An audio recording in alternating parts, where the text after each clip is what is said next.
पास वो power, resistance and sales है। तो पावर डिफाइन करने के लिए हमें इलेक्ट्रोस्टैटिक पोटेंशियल एनर्जी डिफाइन करना पड़ा था। तो to define electrostatic potential energy मैंने आपको कई एग्जांपल समझाए थे। The first one was spring का पोटेंशियल एनर्जी है ना, potential energy of the spring. फिर हमने दूसरा एग्जांपल देखा था ग्रेविटेशनल पोटेंशियल एनर्जी। और फिर थर्ड हमने देखा था कि भाई ठीक इसी तरीके से हमारा एक इलेक्ट्रोस्टैटिक पोटेंशियल एनर्जी भी होता है, जो कि work done on a charge in bringing the charge from infinity to a given point, है ना। कि एक चार्ज अगर इन्फिनिटी पे रखा है तो उसको इन्फिनिटी से पकड़कर अगर हम एक गिवन पॉइंट पे लाते हैं without changing it's kinetic energy, और स्लोली लेके आते हैं बिल्कुल धीरे धीरे, तो क्या होगा कि जो भी आप वर्क डन करोगे that will be converted into the potential energy of the charge system, है ना। वो स्टोर हो जाएगी चार्ज के सिस्टम में वो एनर्जी, और वही एनर्जी कहलाती है इलेक्ट्रोस्टैटिक पोटेंशियल एनर्जी। ठीक है बच्चों। तो इसी का electrostatic potential energy per unit charge is called as electrostatic potential, ये हमने कल देखा। फिर इसी एनर्जी के हिसाब से हमने फाइंड आउट किया कि भाई अगर एक कंडक्टर है उस पर वी ए पॉइंट पे पोटेंशियल, ए पॉइंट पे वी ए पोटेंशियल है, बी पे वी वी पोटेंशियल है, तो उनके बीच का डिफरेंस होगा वो डेल्टा वी कहलाएगा। उसी को करंट से मल्टीप्लाई कर दोगे तो आपको मिल जाएगा पोटेंशियल एनर्जी, है ना। चार्ज से मल्टीप्लाई कर दोगे तो चार्ज क्या होता है, करंट इनटू टाइम। तो ये हो गया आपका पोटेंशियल एनर्जी का डिफरेंस। फिर हमने काइनेटिक एनर्जी किया, वो आया आई वी डेल्टा टी। इसी को हमने इक्वेट कर दिया बाद में कि भाई पावर क्या होती है, work done per unit time, या फिर एनर्जी पर यूनिट टाइम। तो उसी को फॉर्मूला हमारा आया आई वी, है ना, P is equal to I we.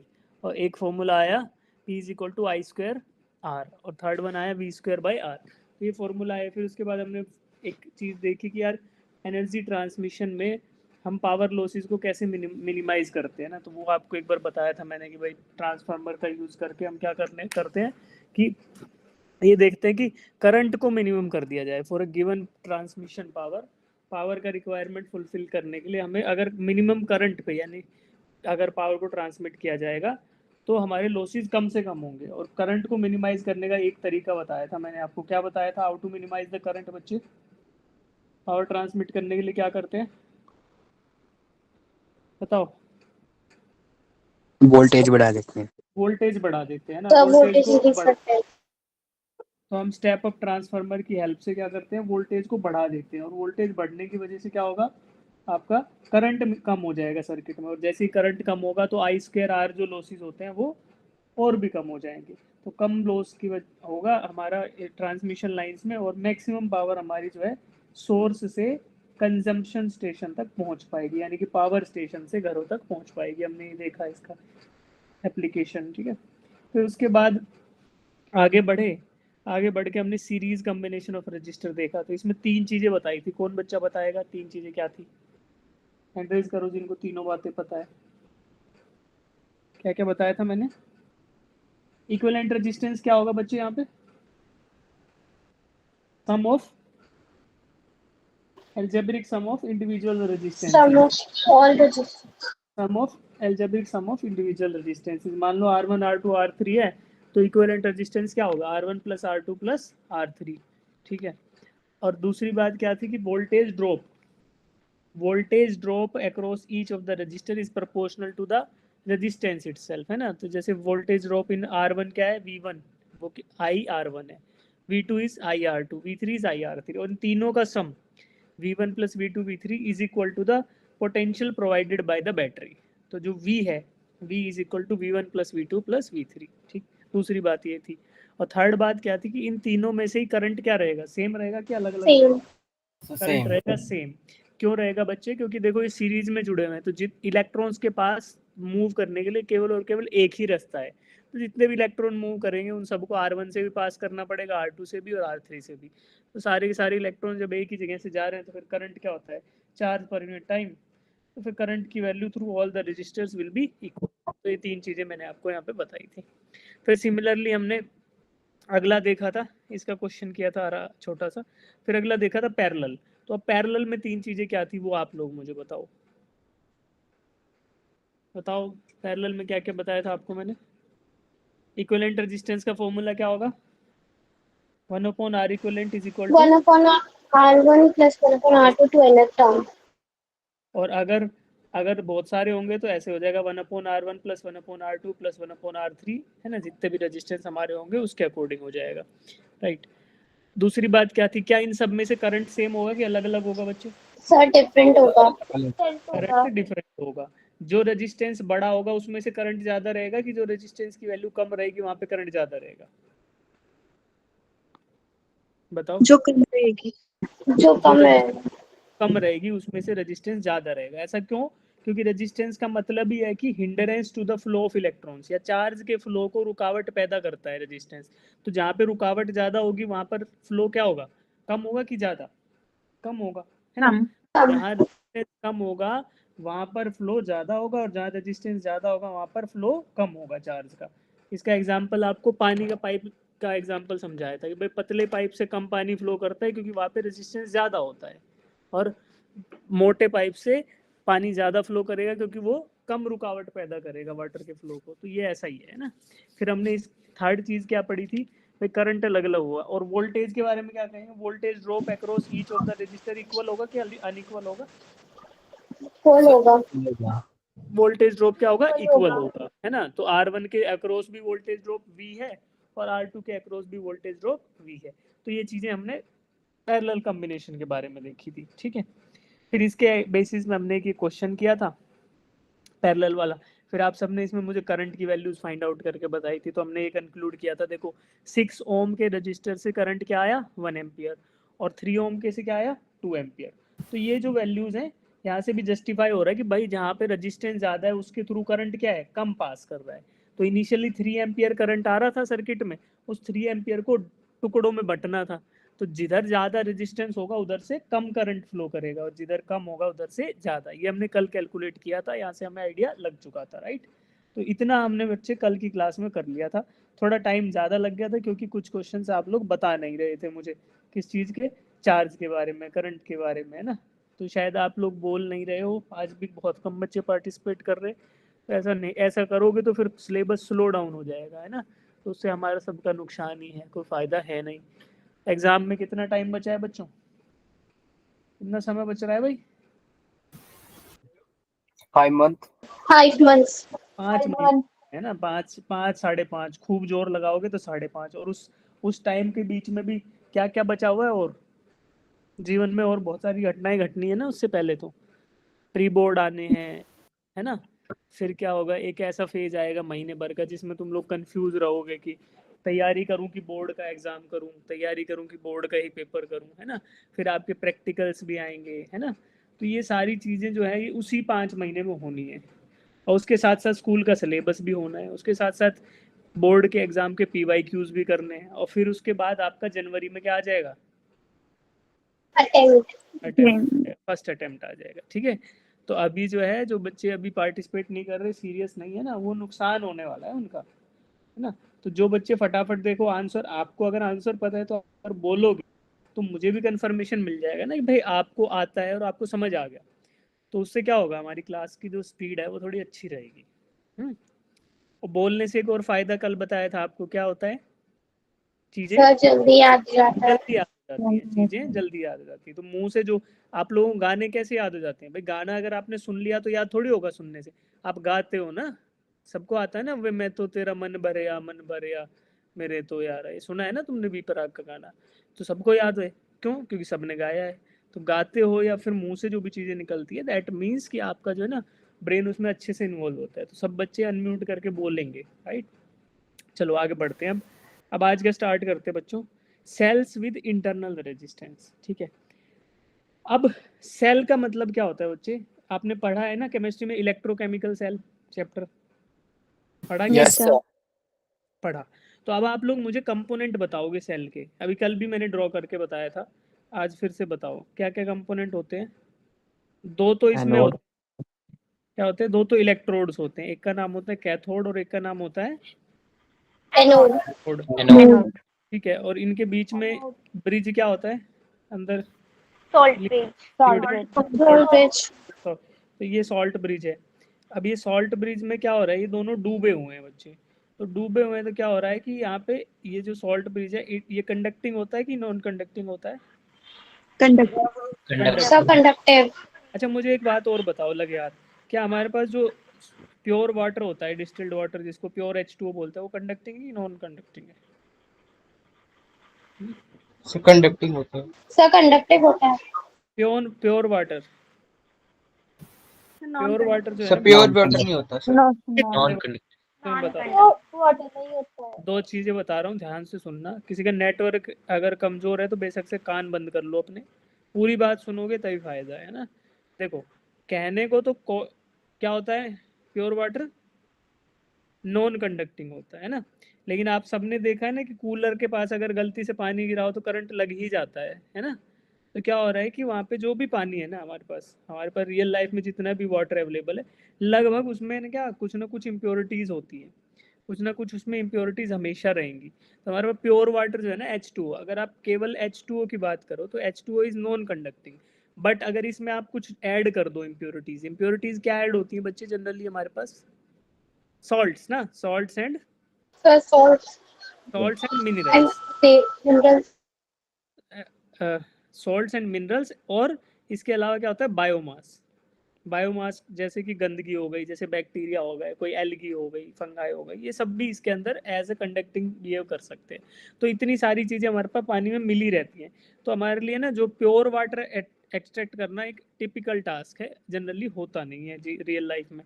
तो अगर एग्जाम्पल क्वेश्चन में पूछा जाए कि प्योर वाटर इज कंडक्टिंग और नॉन कंडक्टिंग, तो क्या बोलोगे? नॉन कंडक्टिंग है। लेकिन रियल लाइफ में क्या प्रैक्टिकल करके देखोगे? नहीं, है ना, क्योंकि रियल लाइफ में जो भी पानी है ना वो इलेक्ट्रिसिटी कंडक्ट करता है due to presence of salts, minerals and biomass. तो अगर ये सारी चीजें उसमें से निकाल नहीं पाए तो क्या होगा, तुम्हें करंट लग जाएगा। तो मैं तुम्हें पहले बोल रहा हूँ प्रैक्टिकल नहीं करना है। प्योर वाटर का क्वेश्चन आए तो ठीक है। अब वापिस आ जाओ, ये हमारा है इलेक्ट्रोकेमिकल सेल। इलेक्ट्रोकेमिकल सेल में एक केमिकल होगा और बाकी इलेक्ट्रिसिटी की बात होगी। अब देखो बच्चे, इसमें मैं बाहर जोड़ रहा हूँ एक रेजिस्टेंस, एक्सटर्नल लोड मैंने कनेक्ट कर दिया, एक्सटर्नल रेजिस्टेंस कनेक्ट कर दिया। अब क्या होगा बच्चे, अब पॉजिटिव टर्मिनल से चलकर नेगेटिव टर्मिनल पे क्या करेगा, करंट जाएगा। ठीक है, तो करंट का डायरेक्शन अगर मैं ड्रॉ करूँ तो भाई पॉजिटिव से चला और नेगेटिव पे करंट गया। तो अब मुझे बताओ, ये जो सेल है इसका कुछ इंटरनल रेजिस्टेंस होगा? कुछ इसका इंटरनल रेजिस्टेंस होगा बच्चे? Yes sir. क्यों होगा इसका इंटरनल रेजिस्टेंस, बताओ। देखो, अब क्या हो रहा है, जब करंट फ्लो कर रहा है तो यार कुछ इसमें इलेक्ट्रॉन्स भी होंगे, जो इलेक्ट्रॉन्स इसके अंदर मूव करेंगे। हाँ, इलेक्ट्रॉन्स बोल लो या फिर आयंस, है ना। फॉर एग्जांपल मैं बोल दूं कि हमारा जो ये जो इसमें भरा हुआ है ना सॉल्ट ब्रिज, वो है भाई H2O प्लस NaCl बोल दो, सोडियम क्लोराइड है। ठीक है, अब इसमें क्या होगा कि जैसे ही आप करंट लगाओगे ना, तो जैसे ही सर्किट क्लोज होगा, इसके अंदर जो कैथोड एनोड की इलेक्ट्रोनेगेटिविटी के अकॉर्डिंग करंट एस्टेब्लिश होगा। तो क्या होने वाला है कि सोडियम के पॉजिटिव आयंस एंड क्लोरीन के Cl नेगेटिव, ये डिसोसिएट हो जाएंगे। Na पॉजिटिव और Cl नेगेटिव ऐसे जो है आयनिक ये सॉलिड था, ये डिसोसिएट हो गया। अब ये क्या करेंगे, सोडियम एंड क्लोरीन के आयन मूव करेंगे इसके अंदर, और ये आयंस क्या करने वाले हैं, ये आयंस कोलाइड करेंगे। तो ड्यू टू दिस कोलिजन क्या होने वाला है, इस सॉल्ट ब्रिज के अंदर क्या होगा बेटा, कुछ ना कुछ इंटरनल रेजिस्टेंस होगा, and that internal resistance is called as internal resistance of the cell. इसको अगर मैं छोटा क्या बोल दूं, स्मॉल r बोल दिया मैंने। This is the internal resistance, और इसका रीजन क्या है, स्मॉल r का, कोलिजन बिटवीन द आयंस, है ना। तो ये क्या करेंगे, मूव तो कर रहे हैं ना भाई कंडक्शन के लिए, इलेक्ट्रिसिटी तभी तो कंडक्ट होगी। तो इनके बीच में इनका मोशन जो है that is responsible for the internal resistance of a cell. ठीक है, तो अब ये इलेक्ट्रोकेमिकल सेल हो गया। इसके अलावा आप मान लो निप्पो का सेल होता है, ड्यूरा सेल का सेल होता है, छोटा सेल, बड़ा सेल, रिमोट का सेल, घड़ी का सेल, सभी के सभी क्या है बेटा, सभी के सभी इलेक्ट्रोकेमिकल सेल्स होते हैं ना। किसी में आपका सॉलिड फॉर्म में होगा, किसी में स्पंज फॉर्म में होगा, किसी में लिक्विड फॉर्म में होगा। जैसे इन्वर्टर की बैटरी है, उसमें पानी डालते हैं तो वहाँ पे प्रॉपर आपको दिखता है कि हाँ भाई पानी डल रहा है तो लिक्विड है, सॉल्ट ब्रिज है, राइट।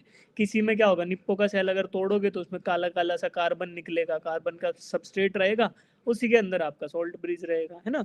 तो वहाँ पे आपको ये सब चीजें डायरेक्टली नहीं दिखेगी लिक्विड फॉर्म में, बट वो मॉइस्ट होता है। जब नया सेल तोड़ोगे ना तो आप देखोगे कि वो थोड़ा अंदर से मॉइस्ट होता है, उसके अंदर केमिकल प्रॉपरली काम कर रहा होता है।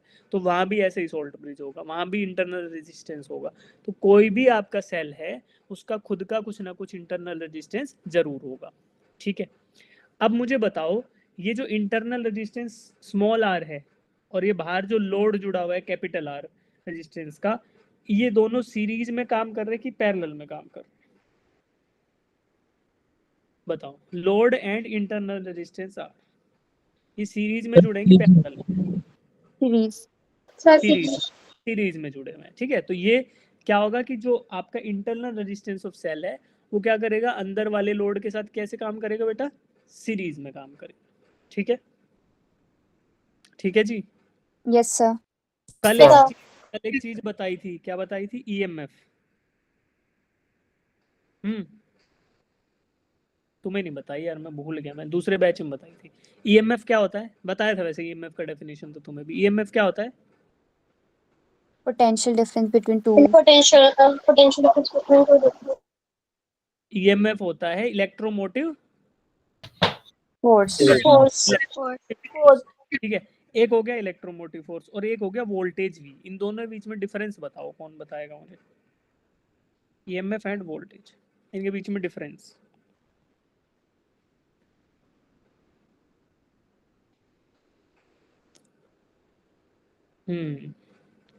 चलो देखो बेटा, ईएमएफ क्या होगा कि अगर बैटरी के ऊपर कोई भी एक्सटर्नल लोड नहीं लगा हुआ, कोई भी एक्सटर्नल लोड नहीं जुड़ा हुआ।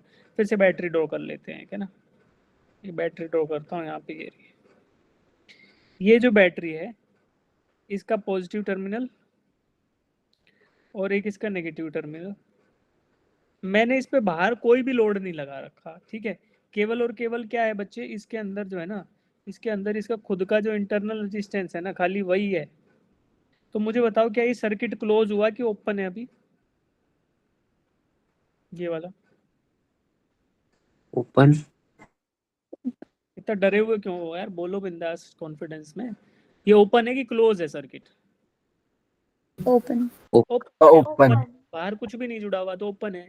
तो इस समय जो इंटरनल रेजिस्टेंस है ना, जो आर, वो इनएक्टिव है, उसका कोई यूज नहीं हो रहा, क्योंकि सर्किट में जब तक करंट फ्लो नहीं करेगा तब तक क्या फायदा है ना। तो इस केस में जब ये सर्किट ओपन है, जब बैटरी पे कोई भी लोड नहीं लगा हुआ, इस समय अगर आप देखो इसके दो टर्मिनल के बीच में जो भी पोटेंशियल रहेगा, that is called as EMF. कोई भी लोड नहीं जुड़ा हुआ। अब आप चेक कैसे करोगे, फिर बोलोगे सर चेक करोगे तो खुद से लोड वो आ जाएगा, ना, इसको बोलते हैं मल्टीमीटर या फिर वोल्टमीटर से चेक कर सकते हैं। तो उस समय आपको पता चलेगा कि इस जब जो इसके बीच में करंट, वो ईएमएफ है, वो जो इसके बीच में वोल्टेज है विदाउट द एक्सटर्नल लोड, तो वो क्या कहलाया है, ईएमएफ। और अगर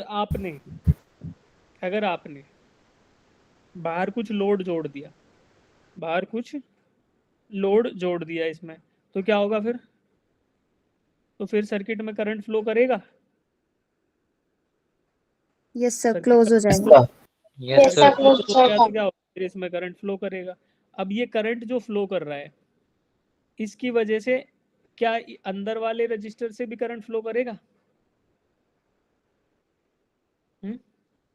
सेल की। और ओम्स लॉ क्या बोलता है भाई, करंट तो डेफिनेटली फ्लो करेगा यार। और ओम्स लॉ क्या बोलता है कि कोई सर्किट है, मान लो कोई वो है, कोई रेजिस्टेंस है और उसमें से करंट फ्लो कर रहा है। मैं बोल देता हूँ कि यार let I be the current flowing, जो आई करंट फ्लो कर रहा है इसमें सर्किट में से, तो आई करंट है और रेजिस्टेंस आर है। तो voltage drop across this resistance कितना होने वाला है, अंदर वाले के across, current into R. Ohm's law क्या बोलता है, इक्वल टू आई आर। तो कितना वोल्टेज ड्रॉप होगा अंदर वाले रेजिस्टेंस के थ्रू, बताओ? I R, I into small r, ये वोल्टेज ड्रॉप अंदर वाले रजिस्टर के थ्रू हो गया। तो बाहर कितना बचेगा, बाहर वाले के अक्रॉस कितना बचेगा फिर, जो बाहर वाला रेजिस्टेंस है कैपिटल आर, उसके लिए कितना वोल्टेज बच गया? पहले था सर आई आपका, कैपिटल आर। पहले सही आई कैपिटल आर। आई कैपिटल आर तो ठीक है क्योंकि रेजिस्टेंस आर है उसके लिए था, लेकिन पहले था ईएमएफ के बराबर जो बैटरी प्रोवाइड कर सकती है, और उसमें से आईआर अंदर वाले ने खा लिया, तो तो कितना बचेगा? E minus E IR. minus IR. देखो इतना तो बैटरी ने दिया और भाई अंदर वाला खा गया IR, तो कितना बच गया बाहर वाले के लिए? E माइनस IR या एप्सिलॉन माइनस IR। तो ये जो है ये किसके बराबर होना चाहिए? अभी तो दूसरी इक्वेशन भी आपने बताई दी थी, किसके बराबर? I into capital R। Capital R. Capital R. और ये जो I इंटू कैपिटल R है ना बेटा, यही क्या कहलाया? यही कहलाया वोल्टेज, है ना, यही V है। तो मुझे बताओ V की वैल्यू E से छोटी होगी कि बड़ी होगी? छोटी। छोटी होगी। तो ऐसा क्यों? छोटी। ऐसा क्यों हुआ बच्चों? क्योंकि अंदर का जो बैटरी का इंटरनल रेजिस्टेंस था उसमें क्या हो गया? कुछ ना कुछ ड्रॉप हो गया पोटेंशियल का, और वो बैटरी ने खुद उसको खत्म, बैटरी खुद खा गई उतने पोटेंशियल को। किसके बराबर को? आई इंटू स्मॉल आर के बराबर। जो वोल्टेज थी ना ईएमएफ में से उसको सब्ट्रैक्ट करना पड़ा क्योंकि बैटरी में इंटरनल लॉसेस हो गए वो। अच्छा इसी का एक एग्जांपल, इसका प्रैक्टिकल एग्जांपल बताता हूँ तुम्हें। तुम जब फोन को चार्ज करते हो तो फोन ठंडा होता है कि गर्म होता है? गरम। गरम। गरम। जब फोन में गेम खेलते हो या बहुत देर हैवी लोड का काम हो रहा होता है फोन में, जैसे मान लो तुमने गूगल मीट ही चला रखा है और फोन पुराना है, तो गूगल मीट से भी फोन गर्म हो जाता होगा, है ना? तो जब ज्यादा लोड आता है फोन की बैटरी पे तो भी फोन क्या होता है? गर्म की ठंडा? गर्म। गरम। गरम। ये क्यों हो रहा है? ये क्यों हो रहा है? बिकॉज क्योंकि बैटरी गर्म क्यों हो रही है बच्चे? क्योंकि बैटरी के अंदर इंटरनल रेजिस्टेंस है। तो जैसे कि सर्किट में करंट फ्लो करेगा, बैटरी जहाँ जुड़ी हुई है फोन में जुड़ी है ना, तो ये बाहर वाला कैपिटल आर जो है ये तो है फोन, फोन जो लोड दे रहा है, फोन जितना रेजिस्टेंस उसको दे रहा है, और स्मॉल आर बैटरी का खुद का अंदर का रेजिस्टेंस है। तो जैसे सर्किट फ्लो में करंट फ्लो करेगा, ज्यादा करंट होगा तो ज्यादा लॉस होगा ना अंदर। भाई इंटरनल लॉस कितना है? इंटरनल लॉस की अगर इक्वेशन लिखें तो कितनी है इंटरनल लॉस? इंटरनल लॉस की वैल्यू क्या है? आई आर के बराबर। अब ये इसमें आर जो है, आर तो कांस्टेंट है बैटरी का जो है, बोल दिया कि भाई ये रेजिस्टेंस कांस्टेंट है। तो जितना आई की वैल्यू बढ़ेगी क्या लॉसेस उतने ही बढ़ेंगे? Yes sir. Yes, sir. है ना? तो जितना ज्यादा बाहर लोड पड़ेगा, जितना हैवी गेम खेलोगे फोन में, उतनी ही ज्यादा बैटरी गर्म होगी, है ना? जितने ज्यादा फास्ट चार्जर से फोन को चार्ज करोगे उतना ही ज्यादा फोन गर्म होगा। तो जितना आपका करंट ज्यादा रहेगा सर्किट में उतना ही मतलब क्या हो रहा है कि इंटरनल लॉसेस बढ़ रहे हैं। तो हमने देखो एक इसमें इंपॉर्टेंट कंक्लूजन जो आया वो ये आया कि भाई ईएमएफ होता जब ओपन सर्किट था, कोई भी करंट फ्लो नहीं कर रहा था, मतलब कि बैटरी के अंदर इंटरनल लॉस क्या था ईएमएफ के केस में? जीरो। कोई भी इंटरनल Zero. लॉस था because there is no current inside the circuit. ठीक है जी। और अगर वोल्ट करंट फ्लो करना स्टार्ट करेगा तो करंट फ्लो करेगा तो ईएमएफ में से कितना घट जाएगा? कुछ कट जाएगा ना, कुछ वैल्यू कम हो जाएगी, IR. आई स्मॉल आर के बराबर। और ये किसके बराबर आएगा? ये आंसर ये वोल्टेज के बराबर आएगा, और यही किसी के बराबर होगा? Current into external load capital R. ठीक है, तो ये हमें इक्वेशन मिल गई। ये बात समझ आई? Yes sir. Yes, sir. Yes sir. तो अब तुम्हें ईएमएफ और इसमें समझ आ गया। और ये इंटरनल लॉस का कारण क्या था? ये आयंस और इलेक्ट्रॉन्स के बीच का कोलिशन। ठीक है, ये है आपका सेल विद इंटरनल रेजिस्टेंस। तो सेल तो समझ आता है, इलेक्ट्रोकेमिकल सेल है, और इंटरनल रेजिस्टेंस का रीजन आपको समझ आ गया। इंटरनल रेजिस्टेंस का जो एक वो होता है, क्या बोलते हैं, इफेक्ट, वो क्या है? It drops down the EMF to a voltage V and which is equal to EMF minus internal drop, है ना? तो जो कि IR के बराबर है। ठीक है, यही बातें यहाँ लिखी हुई हैं सारी। और फाइनल इक्वेशन जो हमारी आती है, potential difference between P and N, positive and negative, is EMF minus IR। ठीक है, तो क्या ये इक्वेशन आई? V is equal to IR, Ohm's law, current into external resistance is equal to EMF minus current into internal resistance, right? तो यहाँ से मैं करंट इन द सर्किट क्या निकाल पाऊंगा? इसी को रीअरेंज कर लो, I को कॉमन ले लो, तो EMF upon R plus R। और ये भी आपका देखो, ये मैंने आपको बताया था कि भाई इंटरनल रेजिस्टेंस और एक्सटर्नल रेजिस्टेंस दोनों किस चीज में है? आपस में सीरीज में कि पैरेलल में? Series. सीरीज में। तो टोटल रेजिस्टेंस सीरीज में क्या हो जाता है? सिंपली ऐड हो जाता है, तो सिंपली ऐड हो गए हैं। तो total EMF divided by total resistance आपको करंट इन द सर्किट दे देगा। ठीक है, तो ये जो इक्वेशन है ये आप लिख लो, बाकी आपको समझ आ गया है। ऊपर का यही चीज़ वहाँ पे है कि भाई इंटरनल इलेक्ट्रोलाइट है, करंट फ्लो करेगा, ड्रॉप होगा, वो सब बातें यही है। तो ये तीन इक्वेशन लिख लो, V is equal to IR, capital IR is equal to EMF minus small R, और आई इज दिस, ठीक है। और capital I into capital R ये आपका वोल्टेज होगा, है ना, वी।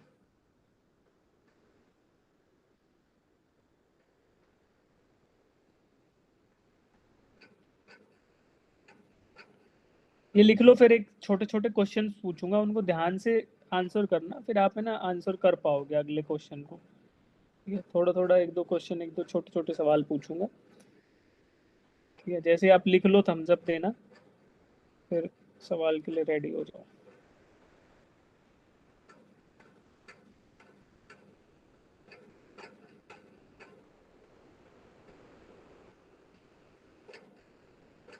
चलो पूछूं बच्चे? Yes sir. Yes sir. Yes, sir. चलो यहाँ पे एक चित्र ड्रॉ करता हूँ। नेचुरली चीजें ऊपर गिरती हैं कि नीचे गिरती हैं? नीचे। नीचे। नीचे. ये दो है ना, दो स्लैब रखे हुए हैं, एक हाइट एच पे, एक एच टू पे। तो नीचे वाला जो है कम हाइट पे, रेड कलर का, और येलो वाला ऊपर है, ठीक है। अब एक बॉल है यहाँ पे रखी है, तो ये बॉल नीचे गिर सकती है, इस पे आराम से गिर जाएगी, थोड़ा धक्का लगाओगे तो, है ना। Yes sir. Yes sir. Yes, sir. और अगर ये एक ग्रीन बॉल इधर रखी हो, तो क्या ये नेचुरली ऊपर जा सकती है ऐसे? No. No, sir. No, sir. खुद से नहीं जाएगी, आपको उसको बहुत ज्यादा फोर्स लगाना पड़ेगा, एनर्जी इंक्रीज करनी पड़ेगी, ठीक है। तो ये तो हो गया ग्रेविटेशन के टर्म्स में, ओके। अब बात करते हैं इलेक्ट्रिसिटी के टर्म्स में, इलेक्ट्रिक पोटेंशियल के टर्म्स में। यहाँ पे तो ग्रेविटेशनल पोटेंशियल था ज्यादा। कहाँ पे था ग्रेविटेशनल पोटेंशियल? जहाँ पे हाइट ज्यादा थी, है ना। जहाँ पे कम हाइट थी वहाँ पे ग्रेविटेशनल पोटेंशियल कम था, ओके। अब एक बैटरी ड्रॉ कर रहा हूँ बेटा मैं, ये बैटरी ड्रॉ कर रहा हूँ, ठीक है।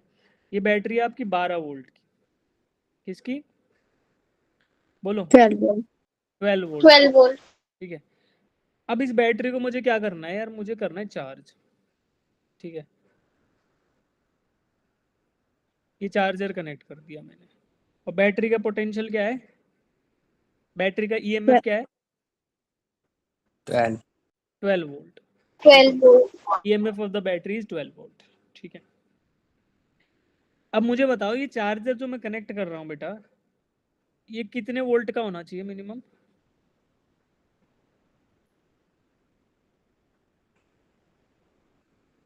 जो चार्जर है ये कितने वोल्ट का होगा मिनिमम, इस बैटरी को चार्ज कर सके? क्या 2 वोल्ट आउटपुट का चार्जर जोड़ दूं मैं 2 वोल्ट्स का, तो ये बैटरी चार्ज हो जाएगी? No sir. No, sir.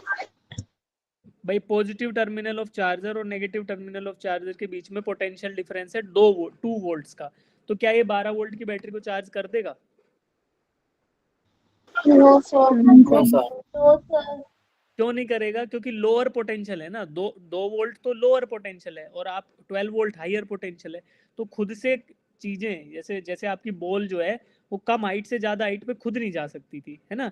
तो आपको अगर बॉल को गिराना है तो ज्यादा हाइट से आपको नीचे गिराना पड़ेगा। ठीक उसी तरीके से इलेक्ट्रिक चार्ज भी आपका क्या करेगा? लोअर पोटेंशियल से हायर पोटेंशियल पे खुद से नहीं जाएगा, है ना। तो अगर आपको बैटरी में चार्ज स्टोर करना है, तो आपको एक्सटर्नल जो पोटेंशियल प्रोवाइड कर रहे हो बैटरी के टर्मिनल पे, वो ईएमएफ से कम होना चाहिए कि ज्यादा? ज्यादा. ईएमएफ से ज्यादा होना चाहिए। तो अगर मैं 12 वोल्ट रख दूंगा यहाँ पे, मान लो बेयर मिनिमम अगर 12 भी रख दिया, तो भी अच्छे से चार्ज नहीं होगी। उसमें कितना टाइम लगेगा? अगर मान लो 12 वोल्ट का चार्जर है और बैटरी का ईएमएफ भी 12 वोल्ट है, तो इसको टाइम लगेगा इनफाइनाइट टाइम, है ना। फुल्ली चार्ज होने में इनफाइनाइट टाइम लग जाएगा। क्यों? क्योंकि आपका न्यूट्रल इक्विलिब्रियम आएगा, चार्ज फ्लो किया तो किया, नहीं किया तो नहीं किया, है ना। तो जब भी हम चार्ज करते हैं किसी बैटरी को, तो आउटपुट जो इधर जो चार्जर का आउटपुट वोल्टेज होगा वो कितना होना चाहिए? ईएमएफ से ज्यादा। ज्यादा. तो अगर मैं बोलूं तुम्हें कि यार ये जो है ना, इनके बीच में 14 वोल्ट्स का चार्जर है, तो अब चार्ज हो जाएगा फिर battery? Yes, sir. Yes sir. ठीक है। Yes Yes, sir. Speed of charging जो है ना, रेट ऑफ चार्जिंग किस पे डिपेंड करेगा? Voltage provided by the charger minus EMF of the battery. ये जितना डिफरेंस ज्यादा होगा उतना ही फास्ट चार्जिंग होगी, है ना। अब ऐसा भी नहीं है कि बहुत ज्यादा, मान लो आप बोलो कि सर इतने ज्यादा को तो मैं तो 200 वोल्ट दे दूंगा, तो 200 वोल्ट में तो बैटरी फट जाएगी, है ना। बैटरी हैंडल नहीं कर पाएगी उतने करंट को।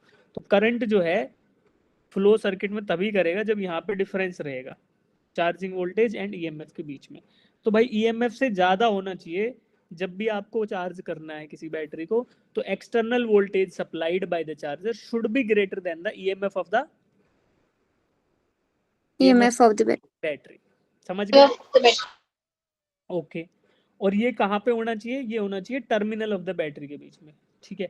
अब एक चीज हम इसी में इतना समझ आया, इसी में एक चीज और ऐड कर रहा हूँ, बड़े ध्यान से सुनना। क्या बैटरी का इंटरनल रेजिस्टेंस चार्जिंग के टाइम भी काम करता है कि नहीं करता? क्या बैटरी चार्जिंग के टाइम हीट होती है कि नहीं होती है?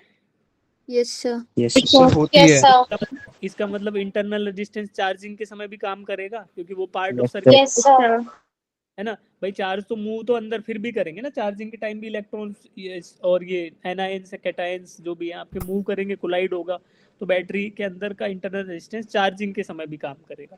तो मान लो मैं बोल दूं कि जब चार्जर कनेक्टेड है तो भाई इसके अंदर जो चार्जिंग करंट है वो IC बोल दिया, चार्जिंग करंट। तो इंटरनल ड्रॉप कितना होगा पोटेंशियल का चार्जिंग के टाइम पे इंटरनल वाले में? Sir E minus ICR। नहीं, वैसे बता दो इंटरनल ड्रॉप क्या होगा। Current, charging current into R, charge कितना ड्रॉप हो जाएगा? Yes, sir. यस और सर ये किसको प्रोवाइड करना पड़ेगा? चार्जर को ही देना पड़ेगा ये, Charger. है ना। Charger yes sir. और बैटरी कब चार्ज होगी? जब ईएमएफ के बराबर करंट वोल्टेज मिनिमम हो उसके पास। तो देखो बैटरी को चार्ज करने के लिए मिनिमम चार्जिंग वोल्टेज जो है provided by the charger should be equal to EMF plus internal losses. क्या होगा भाई? चार्जर ने मान लो 14 वोल्ट दिए, उसमें से 1.5 वोल्ट ये खा गया, तो बैटरी के पास फिर टर्मिनल पे कितना बचेगा?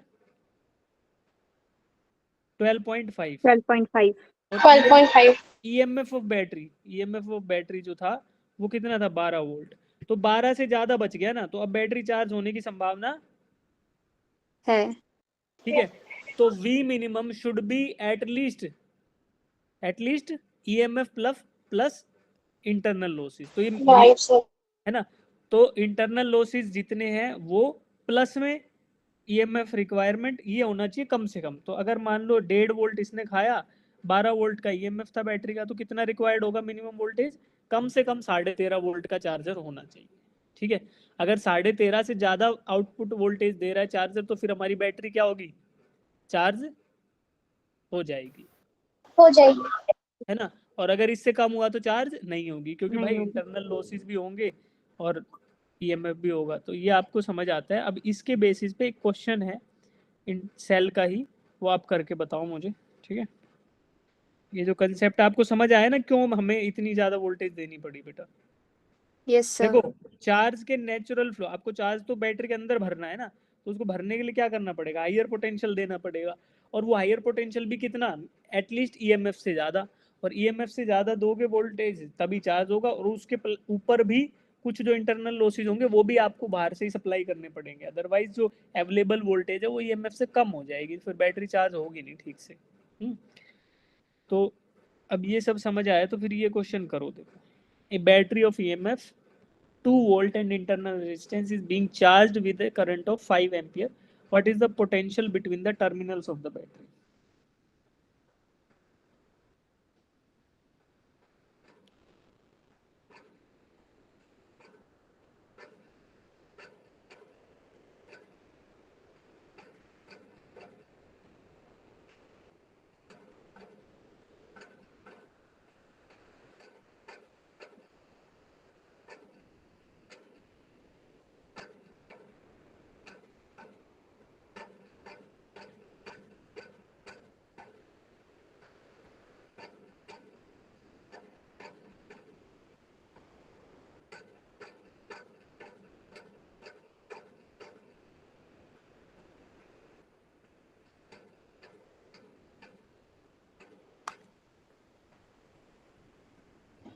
Sir 1.5 volt. 1.5 वोल्ट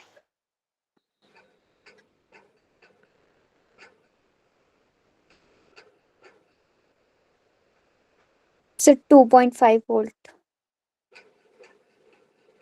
सब लोग करो भाई। Sir 2.5 volt. 2.5 वोल्ट। जिन्होंने 1.5 निकाला, एक बात बताओ बच्चे, ईएमएफ ऑफ द बैटरी कितना है? Sir Sir, 2 volt. 2 वोल्ट। और बैटरी क्या हो रही है? चार्ज हो रही है क्या? Battery is being charged. तो एक बात बताओ, जब चार्ज हो रही है तो टर्मिनल के बीच के ऊपर देखो, इन टर्मिनल के बीच में वोल्टेज कितना है मुझे बताओ। What is the voltage between the terminals? E plus IR. अरे 14 वोल्ट। 14 ही तो है। यही तो तार जुड़े हुए हैं, जो चार्जर जुड़ा हुआ है इन टर्मिनल पे ही तो जुड़ा है। तो चार्जर अगर 14 वोल्ट प्रोवाइड कर रहा है तो 14 है अभी फिलहाल टर्मिनल्स के बीच में voltage, right? When the battery is being charged तो 14 वोल्ट ही तो है, जो चार्जर कहाँ जुड़ा हुआ है? On the terminals of the battery. तो जितना वोल्टेज चार्जर प्रोवाइड करेगा वही किस पे है? टर्मिनल्स के बीच में है। और वो किसके बराबर है? अब देखो नीचे जाके वापस क्वेश्चन को, कि बैटरी इज बीइंग चार्ज्ड, तो आपको चार्जिंग वोल्टेज बताना है। टर्मिनल्स ऑफ द बैटरी के बीच में जो वो है आपका, जो potential between the terminals of the battery क्या रहेगा? जो चार्जिंग वोल्टेज है वही रहने वाला है ना, क्योंकि चार्जर चार्ज कर रहा है। तो जो वोल्टेज चार्जर प्रोवाइड करेगा क्या वही वोल्टेज टर्मिनल्स के ऊपर रहेगी? Yes, sir. Yes, sir. Yes sir. तो ईएमएफ ऑफ द बैटरी कितना है? 2 वोल्ट्स। तो जाहिर सी बात है 2 वोल्ट से तो ज्यादा चार्जर प्रोवाइड करेगा तभी तो बैटरी चार्ज होगी यार। Yes, sir. तो चार्जिंग वोल्टेज आपको बताना था यहाँ पे। तो 2 वोल्ट तो ईएमएफ रिक्वायरमेंट है।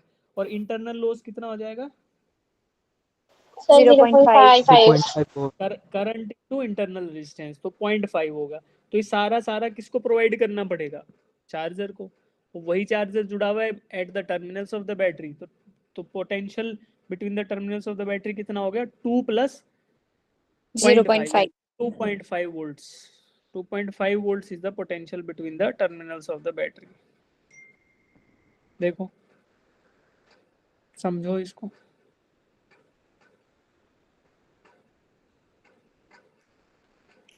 हाँ, आया समझ? Yes, sir. Yes, Yes, sir. sir. जिनका 1.5 आया Yes, था sir. समझ आया कि नहीं आया ये बताओ। Yes, sir, आ गया. आ गया ना? हाँ, क्योंकि बच्चे चार्जर जुड़ा हुआ है। जब when the battery is being charged तो potential between the terminals of the battery is equal to the charging voltage, है ना? चलो, इतना समझ आ गया आपको? तो अब बात करेंगे फिर। अब अगला जो अपना होता ना, क्रिचॉफ्स लॉ या क्रिकॉफ्स लॉ जो हम बोलते हैं, उसको कहा क्या? ठीक है,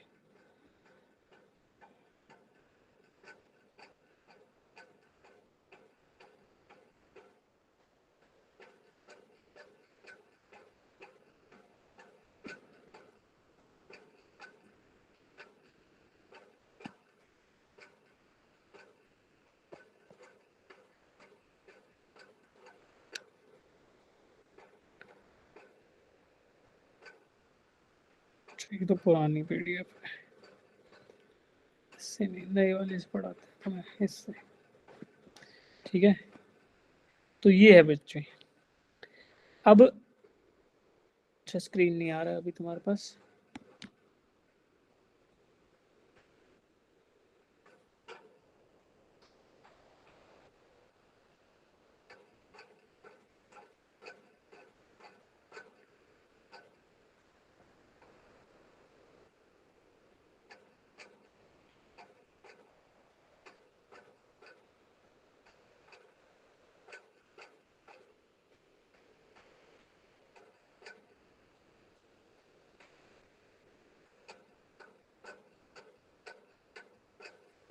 एक सेकेंड वेट करो, मेरा फोन डिस्कनेक्ट हो गया यार।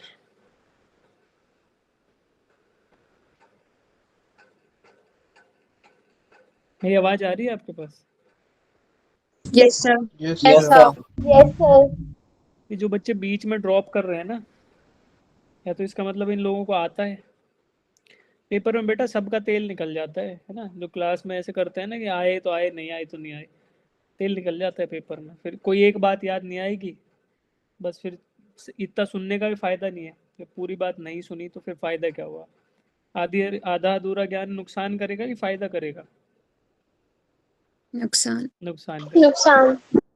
आधा ज्ञान क्या करता है, हमेशा नुकसान करता है। तो इससे बढ़िया है कि बिल्कुल ही ना सुना जाए, और अगर सुन लिया है तो पूरा सुना जाए। फिर ऐसे बच्चे पता है एक काम और भी करते हैं, ऐसे बच्चे बोलते हैं कि सर ने जो है ना, सर ने ये बात ऐसे पढ़ा दी, सर ने वो नहीं पढ़ाई, सर ने गलत पढ़ा दिया, क्योंकि पूरा अटेंड ही नहीं करते। फिर क्या करेंगे, फिर कंप्लेंट करते फिरेंगे, होगा कुछ नहीं उससे। सिलेक्शन तुम्हारा है, सिलेक्शन केवल और केवल पढ़ने से होगा, है ना। तो बहुत बच्चे ऐसे भी देखे हैं मैंने कि जो बोल देंगे मुंह उठा के कि सर ने ये नहीं पढ़ाया, इसलिए मेरे नंबर नहीं आए, पढ़ना है नहीं उसको। चलो, तो अब क्रिचॉफ्स लॉ है एंड कॉम्बिनेशन ऑफ सेल। तो बेटा अब हमें ना सेल तो समझ आ गया कि सेल होता क्या। अभी देखा ना, इलेक्ट्रोकेमिकल सेल, उसका कुछ खुद का इंटरनल रेजिस्टेंस होगा, ये सारी चीजें आपको सेल में मिलेंगी, ठीक है। अब क्रिचॉफ्स के ना दो लॉ होते हैं, एक तो होता है क्रिचॉफ्स करंट लॉ, और एक होगा Kirchhoff's voltage law, KVL and KCL, है ना। Kirchhoff's current law and Kirchhoff's voltage law. तो इन दोनों को देखेंगे। क्रिचॉफ्स करंट लॉ शायद आपका हो गया है। यस सर, हो गया। कौन बताएगा मुझे क्रिचॉफ करंट लॉ क्या है? हैंड रेज करो जिसको आता है। हाँ क्रिश। सर जितना करंट किसी मतलब सर्किट से पास करेगा ना, वो हाँ, सर जितना करंट बाहर निकलेगा उसके इक्वल होगा। ये क्रिचॉफ्स करंट लॉ डिफाइन कहाँ पे है? सर्किट के लिए कि जंक्शन के लिए? जंक्शन पे। सर जंक्शन के लिए। सर जंक्शन के लिए। हाँ, तो फिर बताओ, फिर से बताओ अपनी बात को। आपने अच्छे से नहीं डिफाइन किया। कौन बच्चा बताएगा अच्छे से? सर किसी भी जंक्शन पे जो जितना करंट आता है और जितना करंट जाता है वो इक्वल होता है, तो इसलिए वो जीरो हो जाता है। क्या मैं इस बात को ऐसे बोल सकता हूँ कि algebraic sum of all the currents at a junction is equal to 0? Yes yes sir. Sir. Yes sir. सीधा खत्म बात, उतने में ही खत्म। कि एक पॉइंट, एक जंक्शन के ऊपर जितना भी, भाई देखो यार, करंट का मतलब क्या है? करंट का मतलब चार्ज ही तो है। तुमने चार्ज कंजर्वेशन पढ़ा है ना। देखो इसको ड्रॉ कर देते हैं यार इधर, ये आपका जंक्शन है, मान लो ये पॉइंट, ठीक है। करंट का मतलब क्या है? What is current? Charge per unit, बोलो। Yes sir. Time charge flow per. Charge. अब यार देखो, ये इसमें कुछ में है ना ड्रॉ करते हैं अपन लोग। ये जंक्शन पे मान लो इधर से एक, इधर से इसमें से इनपुट आ रहा है करंट का, इधर से भी इनपुट आ रहा है, इधर से भी इनपुट आ रहा है, मान लिया, ठीक है। और ये चौथे वाली इसमें से भी इनपुट आ रहा है। तो इसका मतलब क्या है? क्या क्या यहाँ पे इलेक्ट्रॉन्स आ रहे हैं? भाई मतलब क्या यस है? सर। करंट का मतलब यस क्या है? सर। कि इलेक्ट्रॉन्स आ रहे हैं ना। तो इलेक्ट्रॉन्स आ रहे हैं, और तुमने चार्ज कंजर्वेशन पढ़ा है। चार्ज का कंजर्वेशन का नियम क्या बोलता है? बोलो। Charge can neither be created nor be destroyed. Charge can है ना, neither तो be charge created nor be destroyed. Not destroyed. अच्छा, अब देखो इतने सारे रास्तों से अगर इस जंक्शन पे जो रेड कलर का है, इधर से इलेक्ट्रॉन आ रहे हैं, तो क्या ये इलेक्ट्रॉन डिस्ट्रॉय हो जाएंगे? नहीं। क्या ये So, इलेक्ट्रॉन नो यहाँ सर। स्टोर हो जाएंगे रेड कलर के पॉइंट पे? नहीं। तो इनके पास no sir. एक ही तरीका है कि भाई जो बाहर जाने के रास्ते हैं उनसे बाहर जाया जाए, है ना। तो इसलिए बोला जाता है कि करंट का जो सम है एट ए गिवन जंक्शन, वो क्या रहेगा? 0, क्योंकि वहां पर इलेक्ट्रॉन्स स्टोर नहीं हो रहे हैं ना। जितने इलेक्ट्रॉन आए, इतना चार्ज आया, वो चार्ज उस जंक्शन को लीव कर गया। मतलब बात यही हुई ना कि करंट के फॉर्म में उसको बोल दिया हमने, पर यूनिट टाइम कैलकुलेट कर लिया सारी चीज़ों को। तो जितना इलेक्ट्रॉन इसके ऊपर आ रहा था उतना ही इलेक्ट्रॉन बाहर चला गया। तो मतलब जितना चार्ज इस जंक्शन की तरफ आया उतना ही चार्ज इस जंक्शन से दूर की तरफ चला गया। इसका मतलब क्या हुआ कि net charge at the junction remains 0, है ना। जीरो। 0 बोल दो या कांस्टेंट बोल दो कि जितना चार्ज था उतना ही रहेगा, इस पे चार्ज इंक्रीज या डिक्रीज नहीं कर रहा। या दूसरे टर्म्स में बोल दो कि भाई algebraic sum of all the charges entering और लीविंग द जंक्शन इज 0। या तीसरे जो हम बहुत सिंपलेस्ट टर्म में बोलते हैं कि sum of all the currents at a given junction is 0। Sum of all algebraic sum of all the currents at a junction is 0। तो जितना आएगा चार्ज, जितना करंट अंदर आएगा इस पॉइंट पे, उतना ही करंट यहाँ से बाहर चला जाएगा।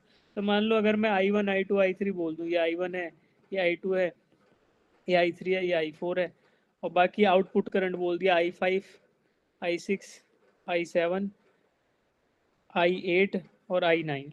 तो क्या होगा बच्चे, I1, I2, I3 plus I4 will be equal to I5 plus I6 plus I7 plus I8 plus I9। ठीक है, इतनी समझ सब में है। यही क्या कहलाया, Kirchhoff's current law. Defined at a junction. जंग जंक्शन। जहाँ बहुत सारे वाले जुड़े हुए हैं वहाँ पे डिफाइंड। ठीक है, तो इतनी सी बात थी, कुछ नहीं था। यही लिखा हुआ है I1, I2, I3, I4, I5 के बराबर, यहाँ पे ऐसा हो रहा है। ठीक है, ये इसलिए हुआ कि चार्ज कंजर्व रहेगा और सिंपल, इससे ज़्यादा इसमें कुछ है नहीं। तो वो हमें भी पता था, किरचॉफ सर ने बोल दिया तो हमने उनकी बात मान ली, नहीं तो हम भी बता देते कि भाई चार्ज जो है स्टोर हो नहीं रहा है, तो इसका मतलब है कि भाई जो चार्ज अंदर आएगा जंक्शन पे, उस चार्ज को कहीं ना कहीं तो दूसरा रास्ता पकड़ के बाहर जाना ही पड़ेगा। तो यही है क्या, किरचॉफ का करंट लॉ। ठीक, आगे बढ़ते हैं। ये क्वेश्चन हो गया था जी आपका क्लास में, बताइए। Yes sir. अगर नहीं हुआ था, समझ नहीं आया था, तो दोबारा पूछ सकते हो, कोई दिक्कत नहीं है, नहीं तो फिर अपन आगे बढ़ेंगे। हो गया था तो ठीक है, किसी को दोबारा करना है तो हैंड रेज करो, नहीं करना, ठीक है, शाबाश। अब बात करते हैं किरचॉफ्स वोल्टेज लॉ की। ये किसके लिए डिफाइन है, ये जंक्शन के लिए डिफाइन है। सर क्लोज इसका लूप बिल्कुल, के लिए। क्लोज। हाँ, ये थोड़ा बहुत तो पता है यार तुम्हें। किरचॉफ्स वोल्टेज लॉ है ना, एक क्लोज लूप के लिए डिफाइन है। तो अगर एक मान लो सर्किट है, सीधी बात करते हैं, देखो बाद में देखेंगे डेफिनेशन वगैरह को। सर्किट में क्या क्या होना जरूरी है बच्चों, एक तो पोटेंशियल का सोर्स होना जरूरी है, सबसे इंपॉर्टेंट बात है, तभी सर्किट एक्टिव होएगा ना यस सर। भाई। नहीं तो सर्किट में करंट ही फ्लो नहीं करेगा अगर पोटेंशियल का सोर्स नहीं होगा। और एक होना चाहिए एक्सटर्नल लोड। तो हम मिनिमम चीजों के साथ एक सर्किट ड्रॉ कर लेते हैं, ठीक है। अब क्रिचॉफ्स का वोल्टेज लॉ क्या बोलता है कि भाई एक क्लोज लूप में, क्या ये क्लोज लूप है, बिल्कुल है, यस सर। क्योंकि सर्किट यस मेरा सर। क्लोज हो गया है, या अब इसमें से करंट फ्लो करेगा बिल्कुल बेहतरीन तरीके से, तो ये हमारा क्लोज लूप है। क्रिचॉफ्स का वोल्टेज लॉ क्या बोलता है बेटा, कि इन ए close loop eight a given point, जैसे मान लो तुमने स्टार्ट अपनी इधर से, ये मैंने 1 लगा दिया भाई, ये क्रॉस सेक्शन 1 है, तो यहाँ से आपने कहानी स्टार्ट करी, आप घूम फिर के वापस जब इसी पॉइंट पे आओगे तो आपको पता चलेगा कि sum of the voltage is equals to 0 हो जाएगा। Sum of the voltage is when you travel across the close loop, it comes up as 0। अब कैसे, देखो आप मान लो मैं क्लॉकवाइज जा रहा हूँ, ठीक है, तो मैं यहाँ से स्टार्ट हुआ 1 से, और इसके ऊपर वोल्टेज जो थी ना 5 थी, ये 0 था, ठीक है, मान लो 5 वोल्ट की बैटरी है, तो पोटेंशियल एट 1 कितना है बेटा, 5।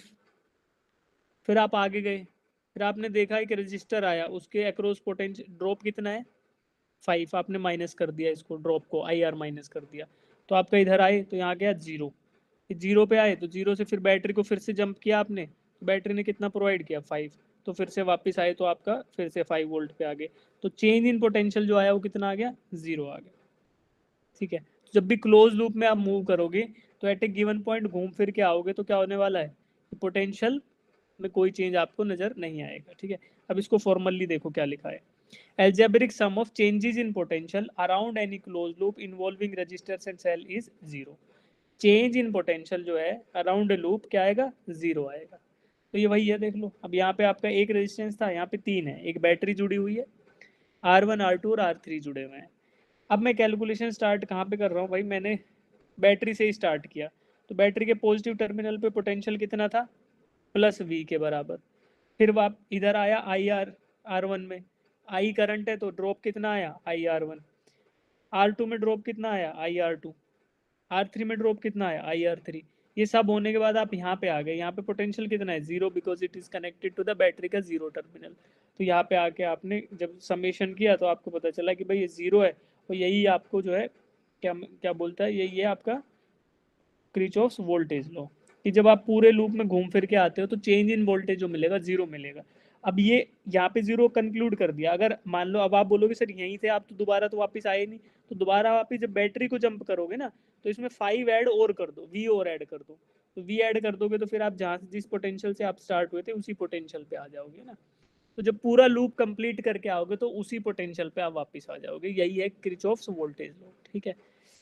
तो इसमें कुछ ऐसा है नहीं कि बहुत बड़ी कोई चीज़ है, इसका मतलब है कि जितना पोटेंशियल, और सिंपल टर्म्स में जितना पोटेंशियल बैटरी प्रोवाइड करेगी उतना का पूरा पोटेंशियल बचा हुआ सर्किट उसको कंज्यूम कर लेगा। ठीक है, जहाँ पे रजिस्टर्स लगे हों और बैटरी लगी हो तो रजिस्टेंस क्या कराएंगे, पोटेंशियल ड्रॉप कराएंगे, और बैटरी क्या कराएगी, पोटेंशियल प्रोवाइड कराएगी। तो potential drop across all the resistors is equal to potential provided by the battery. ये दूसरा ही उसका डेफिनेशन हो गया, यही हमने लिख दिया कि V minus IR1 minus IR2 minus IR3 becomes 0, या फिर potential provided by the battery V is equal to the voltage drop, sum of the voltage drop across all the resistors. तो ये हमारा क्या है, किरचॉफ्स वोल्टेज। ठीक, अब तुम्हें समझ आएगा क्वेश्चन करके। ठीक है, ये क्वेश्चन करो एक बार, फिर तुम्हें समझ आएगा। Determine the current in each branch of the network. जो कल हम क्वेश्चन कर रहे थे केवल 2 लाइनों में निकाल रहे थे, अब क्या करो, इसके हर एक ब्रांच में करंट निकालना है आपको, हर एक लाइन में। Determine the current in each branch of this circuit. तो यहाँ पे एक बैटरी लगी है, बहुत सारे 2 बैटरियां लगी हैं, बहुत सारे रेजिस्टेंसेस लगे हुए हैं। अब आप मुझे ना करंट निकाल के बताओ हर एक सर्किट, हर एक उसमें लूप में,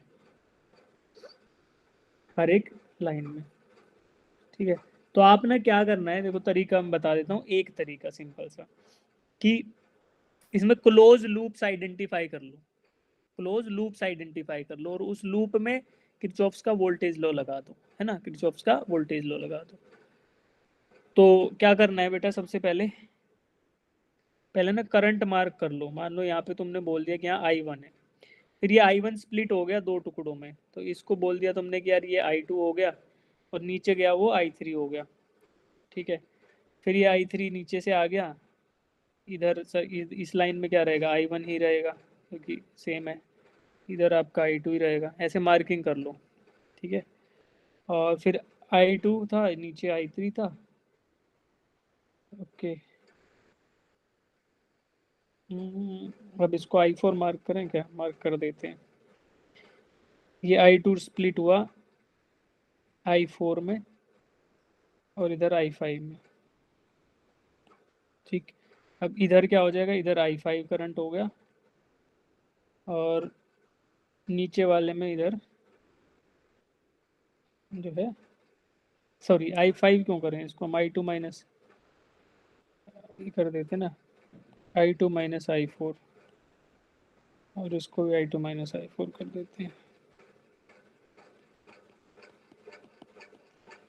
और इधर से ऊपर से आया I4 और I1 इधर इसमें से माइनस हो गया, तो यहाँ आ जाएगा I4 माइनस I1। ठीक है, I4 माइनस I1। अब आपको हर एक ब्रांच में करंट मार्क कर लिया आपने। अब आप अलग अलग लूप आइडेंटिफाई करके किरचॉफ्स का वोल्टेज लॉ लगाओ और फिर इसको फाइंड आउट करो। ट्राई करो एक बार, फिर मैं बताता हूँ आपको।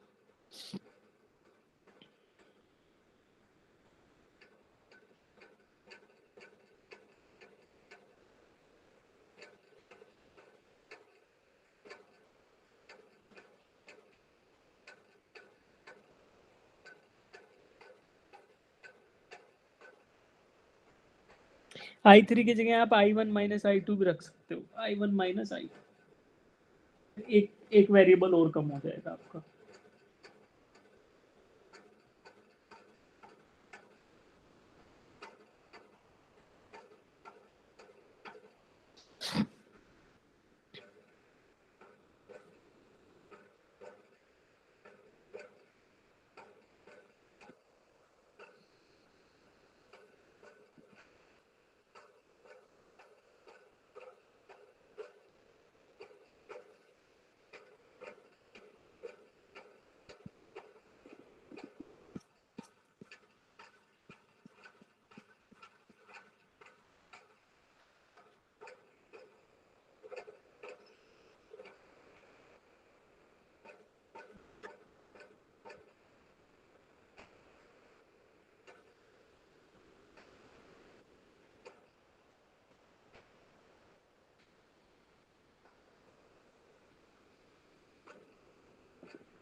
बेटा कुछ समझ आया तो मैं वेट करता हूँ, नहीं तो तुम्हें बताता हूँ फिर एक बार अच्छे से। कर पा रहे हो कुछ या नहीं कर पा रहे? सर बता दो। बता देता हूँ ना, ठीक है। एक बार ना इसको I3 को हटा के ना मैं I4 का टर्म हटा देता हूँ, क्योंकि हमने ना एक करंट एक्स्ट्रा मार्क कर लिया इसमें। तो देखो करना क्या है, पहले स्टार्टिंग से बताता हूँ कि ये आपका सर्किट है। इसमें पहले ही आइडेंटिफाई करो कितने सेल हैं। सेल कितने बचा 2 सर टू है ना। तो अगर मान लो ये सेल, ये 10 वोल्ट की बैटरियां नहीं होती तो फिर आप इतना इजीली निकाल पाते करंट, क्योंकि आप फिर इक्विवेलेंट रेजिस्टेंस निकाल लेते। आपको एक ही सेल दिया हुआ है तो आप आराम से करंट बता पाते, ठीक है। लेकिन यहाँ क्या है बेटा, यहाँ पे 2 बैटरीज जुड़ी हुई हैं, तो अब आपके लिए कंफ्यूजिंग हो गया। आपको ये नहीं पता चल रहा कि कौन सा सीरीज में कौन सा पैरेलल में कैसे है, राइट। तो अब हम ना क्रिचॉफ्स का वोल्टेज लॉ लगा सकते हैं, जो बोलता है कि किसी भी क्लोज्ड लूप के अंदर, किसी भी क्लोज लूप के अंदर जो पोटेंशियल है वो क्या होगा, वो घूम के आओगे तो जीरो चेंज आपको ऑब्जर्व होगा किसी क्लोज लूप में, ठीक है। तो अब मैं क्या करूंगा, मैं ना पहले यहाँ पे अज्यूम कर लूंगा करंट की वैल्यूज, ठीक है। तो सबसे पहले मैं एक बैटरी को पकड़ता हूँ, 10 वोल्ट की बैटरी। तो 10 वोल्ट की पॉजिटिव टर्मिनल से करंट निकलेगा, है ना, ये तो मुझे पता है बच्चे कि पॉजिटिव टर्मिनल से करंट आउटपुट होगा, है ना। तो मैं यहाँ पे क्या करता हूँ, मैंने करंट का डायरेक्शन ये ड्रॉ किया और उसको बोल दिया कि let the current B I1। इस लाइन में से जो करंट जा रहा है वो कितना है, I1 है, ठीक। अब ये I1 करंट पॉइंट ए तक जाएगा और पॉइंट ए पर जाकर 2 टुकड़ों में विभाजित हो जाएगा या 2 टुकड़ों में स्प्लिट हो जाएगा। तो मैं बोल देता हूँ कि ऊपर वाले लाइन में चला गया कितना, I2। अब I1 में से I2 करंट ऊपर वाली लाइन में चला गया, तो नीचे वाले के लिए कितना बच जाएगा, 4 ओम के थ्रू जो जाएगा वो I1 minus I2। I1 minus I2, क्योंकि I1 चला था उसमें से I2 ऊपर चला गया, तो इधर बच गया I1 माइनस I2। ये मैंने मार्क कर लिया, राइट, ठीक है जी। अब पॉइंट बी पर जाते हैं। पॉइंट बी पर इनपुट कर, इधर से कितना करंट आ रहा है, नीचे से sir 5 I2 volt current I2 आ रहा है ना, I2। I2 आ रहा है। अब ये हो गया आपका, ओके, इतना मार्क हो गया, ठीक है। अब एक काम करते हैं, अब हम ना दूसरी बैटरी के पास जाते हैं, क्योंकि दूसरी बैटरी के पॉजिटिव टर्मिनल से आपका करंट आउटपुट ही आएगा, ठीक है। तो वहां पे मैं ड्रॉ कर देता हूँ कि भाई इधर से करंट जो आएगा वो ऐसे आएगा, पॉजिटिव से चल के, और इसको मैं बोल देता हूँ कि this let it be I3 current. अब बी के ऊपर इनपुट करंट कितने आ रहे हैं, I2 आ रहा है और I3 आ रहा है। तो ये सारे के सारे BC की तरफ मुड़ जाएंगे, दोनों ऐड होके, है ना। इधर नीचे की तरफ कितना आएगा ये current, I2 plus I2 I3 plus I3। I2 plus I3 आ गया, ठीक है। अब मुझे इस ब्रांच में भी करंट पता चल गया, ठीक है। अब देखो पॉइंट सी पर आते हैं बेटा। पॉइंट सी पर ऊपर से करंट आ रहा है I2 प्लस I3, और इधर लेफ्ट साइड में कितना आ रहा है, सी से लेफ्ट में कितना मुड़ा है करंट, बताओ। I1 ये जो लाइन है इसमें तो एक ही करंट रहेगा ना, एक ही वैल्यू रहेगी। तो इसमें लेफ्ट I1 था, तो इधर कितना आएगा, सी से I1 ही तो आएगा। अरे ये जो रास्ता मैं ब्लू से हाईलाइट कर रहा हूँ, ये इलेक्ट्रॉन्स के लिए एक ही तो रास्ता है मूव करने के लिए। तो जितने इलेक्ट्रॉन सी से मुड़ेंगे लेफ्ट की साइड, उतने ही तो 10 वोल्ट की बैटरी से क्रॉस करेंगे। तो I1 इधर यस था तो सर। इधर I1 आ गया। अब देखो पॉइंट सी पर ऊपर से करंट आया I2 प्लस I3, और उसमें से I1 वापिस निकल गया लेफ्ट की साइड, तो नीचे 2 ओम्स वाले में से कितना बचेगा करंट, इधर कितना रहेगा, I2 plus I3 minus I1। I2 plus yes I3 sir ऊपर से आया, उसमें यस I1 सर। निकल गया लेफ्ट में, तो बचा हुआ 2 ओम्स के थ्रू पास किया, I2 plus I3 minus I1, right. अच्छा, अब एक लाइन बच गई जिसमें मैंने मार्क किया, वो ये वाली, इसमें कितना करंट है बताओ, I3। I3, क्योंकि बैटरी है उसमें, इधर से जाएगा उधर से जाएगा। क्या अब मैंने हर लाइन में करंट मार्क कर लिया, यस क्या कोई ऐसी Yes sir. क्या कोई ऐसी ब्रांच बची है जिसमें करंट मार्किंग नहीं हुई है, नहीं बची, नो सर ठीक है। तो अब मैंने क्या करा था बेटा, मैंने किया है भाई, अज्यूम कर लिया, क्वेश्चन बोलता है तो मुझे ईच ब्रांच में करंट निकालना है। तो मैंने सभी के ब्रांचेस में करंट को भाई, इधर I1 था तो उसमें से इधर से में से I2 निकल गया, तो मेरे पास क्या टास्क बच गई, मेरे पास टास्क बच गया कि I1 की वैल्यू निकालना, I2 की वैल्यू निकालना और I3 की वैल्यू निकालना। अगर मैं तीनों वैल्यू निकाल पाया तो फिर इनके सभी कॉम्बिनेशन को भी फाइंड आउट कर पाऊंगा, I1 I3 ये वाला भी, और ये सब कैलकुलेट इजीली कर पाऊंगा। और यही है जो करंट मुझे Yes, sir. निकालना। अब देखो क्या करना है, अब लगाना है बेटा किरचॉफ्स वोल्टेज लॉ। और किरचॉफ्स वोल्टेज लॉ क्या बोलता है कि किसी गिवन लूप के अंदर आप जब मूव करते हो, सेल और रेजिस्टेंसेस हो, तो वहां पे क्या कर सकते हो, किरचॉफ वोल्टेज लॉ लगा के आप बोल सकते हो कि पोटेंशियल जो होगा डिफरेंस वो 0 रहेगा। तो मैं सबसे पहले ना आपको एक एग्जांपल देता हूँ। आप लूप ADCA को देखो, ADCA दिखा? Yes. Loop Yes, sir. Yes ADCA, sir. A से चले D पर गए, C पर आए और फिर A पर आ गए। क्या ये क्लोज लूप है?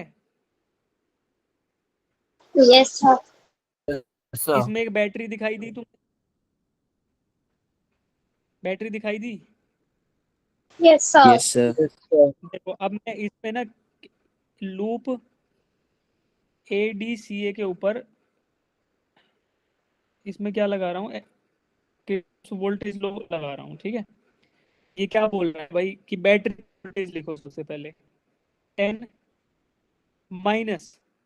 अब ये ADCA में मूव कर रहा हूँ, पहले बैटरी आई, फिर आगे गया तो एक रजिस्टर आया, उसमें कितना उसका रेजिस्टेंस है 4 ओम, और करंट कितना है I1 I1 minus. Minus I2।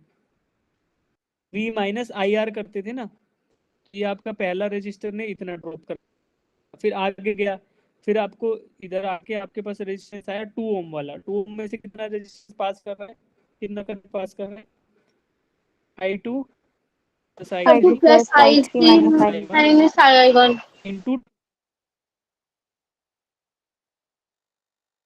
है ना। तो 2 ओम वाले में से इतना वोल्टेज ड्रॉप हो गया, फिर आगे गया तो क्या और रजिस्टर भी लगे हुए हैं इस सर्किट में, लूप में लगा हुआ है, एक 1 ओम का रजिस्टर भी लगा है यस सर, जिसके 1 ओम। करंट कितना है I1 into 1।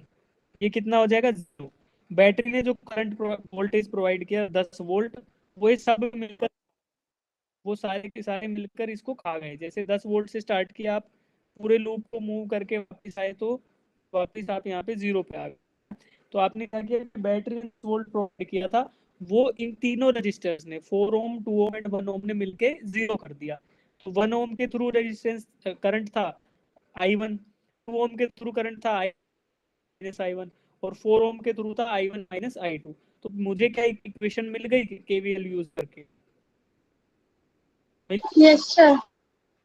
10 minus I1 minus I2 into 4 minus I2 this into 2 minus this into 1। तो 4 ओम के रेजिस्टेंस के थ्रू करंट कितना है I1 माइनस I2, 2 ओम के रेजिस्टेंस के थ्रू करंट कितना है I2 plus I3 minus I1, और 1 ओम के थ्रू रेजिस्टेंस कितना है, करंट कितना है I1।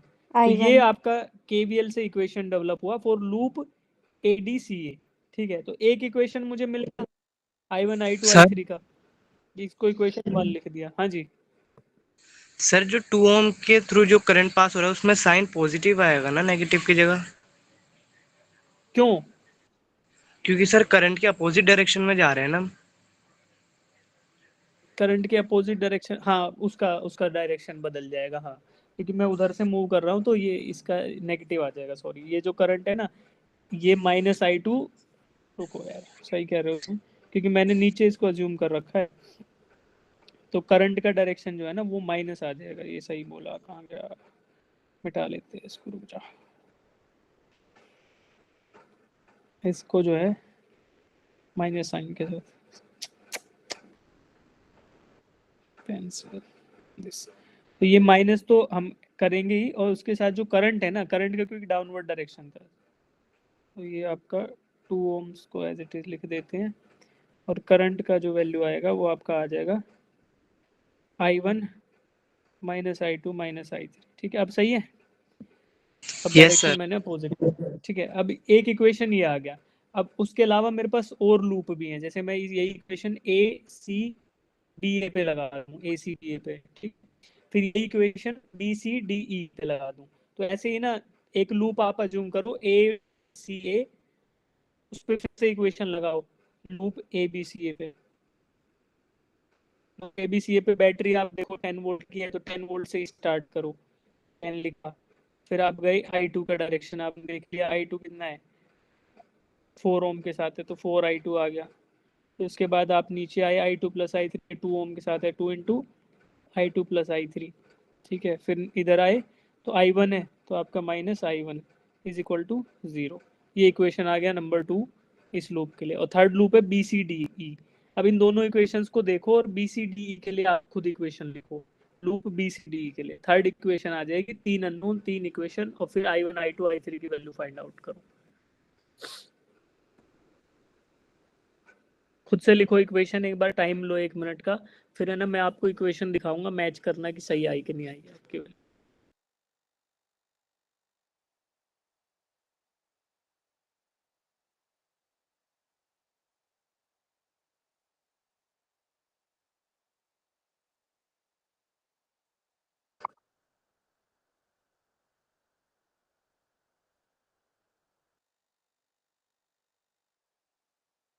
स्क्रीन चला गया क्या बेटा? Yes sir. Yes sir.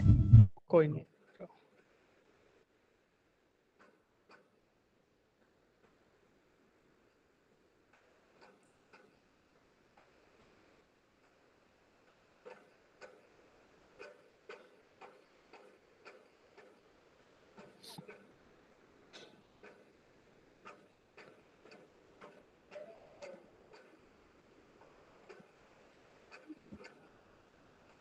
ठीक है, अब आपको ना ये लूप जो है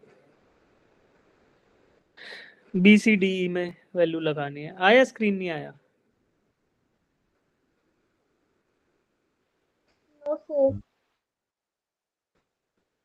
नो सर।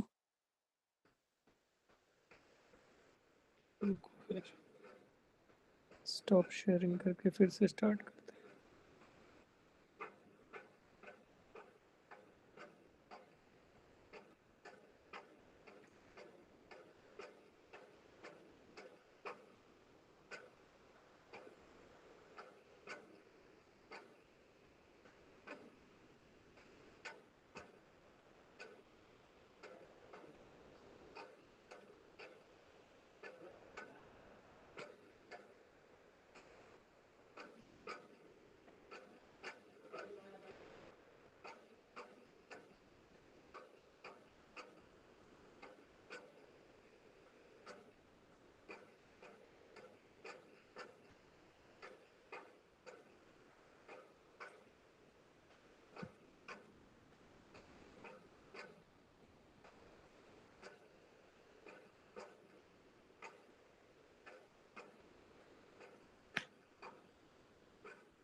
ठीक है, ये इक्वेशन लगाओ अब तुम loop B C D E में। एक इक्वेशन बनाओ, फिर 3 equation 3 unknown i1 i2 i3 की वैल्यू निकालो, फिर आप इजीली निकाल पाओगे हर एक ब्रांच के अंदर करंट।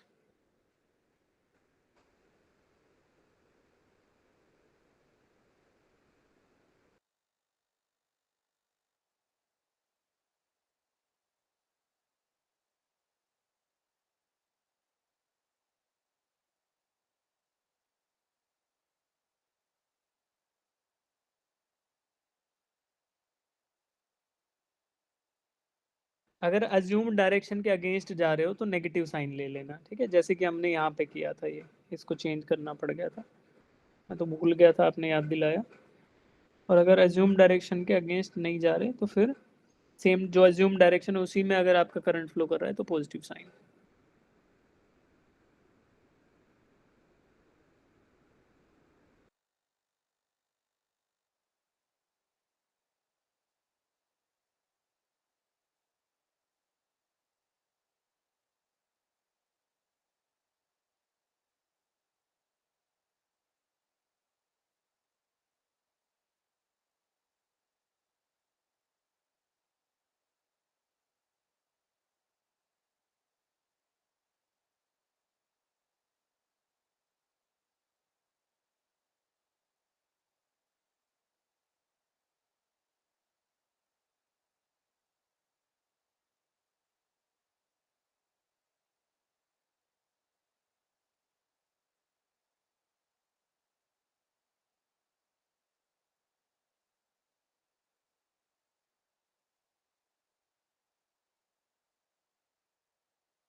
थर्ड इक्वेशन लिखी बेटा आपने? Yes, sir. तो अब तीनों में से I1 तीनों इक्वेशन को यूज करके I1 I2 I3 निकालो।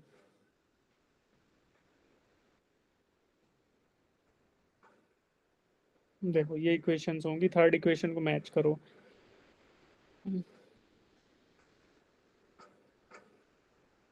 B C D E B में थर्ड इक्वेशन आएगी 5 minus 2 into I2 plus I3 minus 2 into I2 plus I3 plus minus I1 equals to 0।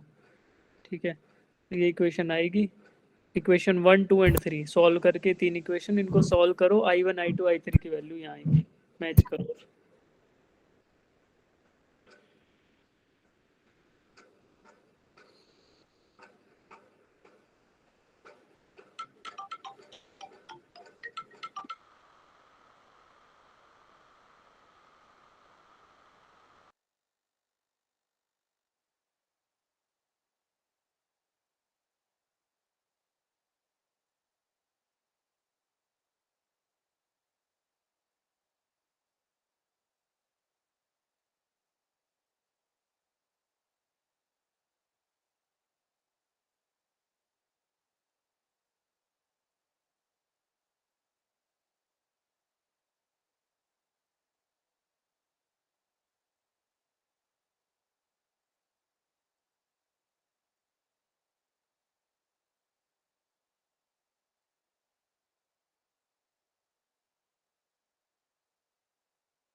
तो बेटा ये तीन इक्वेशंस हैं, ठीक है, इनको सॉल्व करोगे I1 I2 I3 की वैल्यू आएगी। मैं आज नोट शेयर करूंगा, इसमें एक बार आप इनको देखना, ठीक है, फिर आप इंडिविजुअली इनको कैलकुलेट कर सकते हो। करंट इन ए बी क्या आएगा, I2 के बराबर वैल्यू रख दो। करंट इन सी ए क्या आएगा, देखो सी ए में करंट कितना है, सी ए में करंट है आपका I1 के बराबर, उसकी वैल्यू सेम रख दी। ए डी के अंदर करंट है A इंटू डी, देखो ए में I1 माइनस I2, तो उसको कैलकुलेट करके आप इंडिविजुअल वैल्यू, ठीक है। तो ये आपको ना यहाँ तक मैं नोट शेयर कर दूंगा, इसको कैलकुलेट करना। फिर इसके बाद आपका बचेगा ये क्वेश्चन, ये मैम कराएंगी, कल आपको मैम आ जाएंगे क्लास में, नहीं आएंगे तो मैं आऊँगा। फिर series and parallel combination of cells, तो वहाँ पे थोड़ा सा टॉपिक ये बचा हुआ है, तो ये कंटिन्यू हो जाएगा, ठीक है बच्चे। तो Yes. अब मैं आपको नोट शेयर कर दूंगा, बाकी हम करेंगे अगली क्लास में, ठीक है जी। तो Yes, sir. Yes, sir.